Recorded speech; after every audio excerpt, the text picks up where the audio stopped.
નમસ્કાર ખેડૂત મિત્રો, આ કોઈ બાજરો નથી, જાહેર નથી કે મકાઈ નથી કે શેરડી નથી, પરંતુ આ એક ગજબનું ઘાસ છે। આ ઘાસનું નામ છે વાઢનું ઘાસ છે। ખેડૂત મિત્રો, આ ઘાસમાં તમે એક જ વાર આની કાતળી તમારે રોપવાની હોય છે, એટલે કે એકવાર તમે આ કાતળી રોપી દો તો આજીવન માટે તમારે ક્યાંય આનું બિયારણ લેવા નહીં જવું પડે। બીજા નંબરમાં ખેડૂત મિત્રો, પશુ માટે બેસ્ટમાં બેસ્ટ ઘાસ હોય તો આ ઘાસ છે। અને ખેડૂત મિત્રો, આ ઘાસ છે એ પશુઓ વધુમાં વધુ ખાય છે અને આમ જોવા જઈએ તો પૌષ્ટિક પણ હોય છે।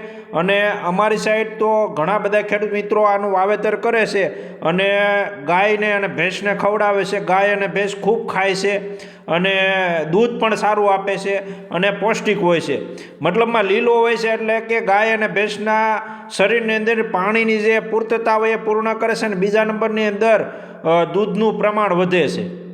તો આ બધી રીતના બેસ્ટમાં બેસ્ટ। ખેડૂત મિત્રો, તમારા ખેતરમાં પણ જો તમારે આનું વાવેતર કરવું હોય તો આ ડિસ્પ્લે ઉપર જો નંબર આપેલો એના ઉપર તમે છે ને કોન્ટેક્ટ કરી શકો છો।